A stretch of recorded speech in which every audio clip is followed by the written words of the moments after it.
앞서 전해드린 대로 이재명 민주당 대표가 어제 밤늦게까지 소환 조사를 받았고 검찰이 이르면 다음 주 구속영장을 청구할 거란 관측이 나오고 있습니다. 이 대표에 대한 검찰 수사가 변곡점을 맞게 되는 건데요. 친명 좌장이라 불리는 정성호 의원을 걸어서 인터뷰해서 만났습니다. 전용우 기자입니다. 대장동 건, 성남 FC 건 등 병합해서 네네. 영장을 청구하게 되면 네네. 국회 체포동의안이 넘어오겠죠?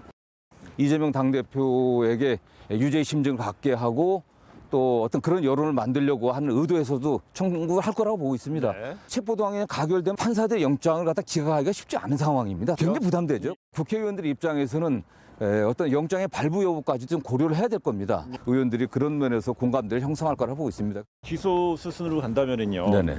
이재명 대표가 법정에 설 때는 아예 그냥 대표직을 내려놓고 국민들한테 더 선명성을 설득하는 데 더 낫지 않느냐. 일시적으로는 뭐 그렇게 볼 수도 있겠지만 네. 길게 봤을 때 동의하기 쉽지 않습니다. 네. 지금 여당의 당대표 선출 과정 보십시오. 네. 그 정도까지 혼란스럽지는 않겠지만 당대표 선거를 다시 한다고 하면은 상당 혼란도 있을 거고 국정 난맥상을 제대로 우리가 견제하고 챙기는 제1야당의 역할을 하기 힘든 상황이 되겠죠, 사실. 법정에 서고 검찰 소환 조사하는 모습이 일상 중계가 되면 네네.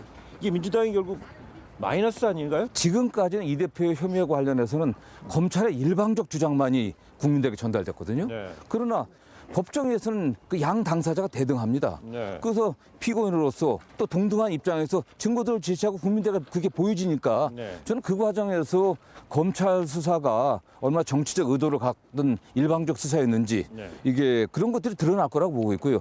더 오히려 더 반전의 계기가 생길 거로. 곽상도 전 의원 선고에서 불거진 정영학 녹취록의 증거 능력 논란도 따졌습니다.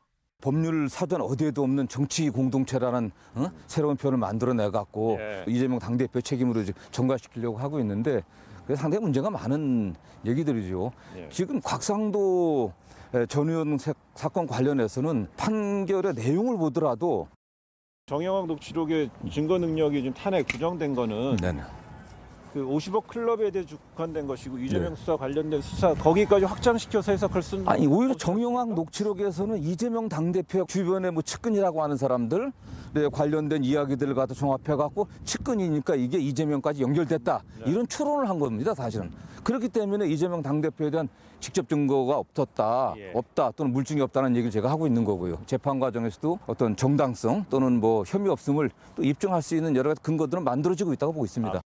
윤석열 대통령께서도 이런 주가 조작 범죄에 대해서 굉장히 엄하게 네. 처단해야 된다고 늘 말씀하셨습니다. 대장동 일당이 그 부산 저축은행 사건에도 관련이 돼 있으니까 네네. 예, 전반적으로 뭐 그런 문제를 뭐 가능하다면은 네. 다 한번 특검을 해갖고 털어버리는 게 윤 대통령을 위해서도 좋은 게 아닌가라는 네. 생각을 하고 있습니다. 가능하다면 그러나 뭐 현실적으로 뭐 가능성 여부는 매우 뭐 불투명하죠, 사실은. 네. 격한 정쟁을 부를 특검 추진이 내년 총선에 끼칠 유불리도 따져야 한다고 했습니다. 그 지지율이 30%대입니다. 그 이재명 대표 방탄 프레임에 갇혀 있는 게 그 주요 요인이 아니냐. 근소한 차례 패배해갖고 당원이나 지지자들이 굉장히 좌절하고 있는 상황이고요. 전 검찰력을 동원해갖고 제1야당의 당대표를 수사하고 있는 상황입니다. 이런 굉장히 어렵고 힘든 상황에서도 지지율 30%대를 유지하고 있고 특히 여당과 비슷한 정도 지지를 유지하고 있다고 하는 것은 저는 상당히 대단하다고 좀 보고 있습니다. 강성 지지자들의 문제가 아니라 저는 의원들의 문제라고 생각해요. 근데 어쨌든 정당이라든가 정치인은 그 적극적인 지지층들이 좀 있어야 됩니다. 그분들의 여론만 따라가서는 안 되는 거겠죠, 사실. 국민 일반의 여론이 어떤지 또 강성 지지자들이 요구하는 바는 어떤지 그런 것들을 잘 파악해갖고 본인이 균형을 잡고서 네. 정치 활동을 해야 되겠죠, 사실. 좌장은 아닙니다, 저. 좌장은 아니십니까? 네네. 전 뭐 좌장이라는 말이 이게 약간 좀 뭐라고 할까 전근대적이지 않습니까? 그게 뭐 어느 모임의 우두머리란 뜻인데. 모임을 이끌어간 핵심 인물. 그러니까 모임의 핵심 인물인데 저는 핵심 인물이 아니거든요. 근데 정치적인 동지 뭐 이런 정도지. 네. 제가 무슨 모임을 주도하거나 그러지는 않았습니다. 네.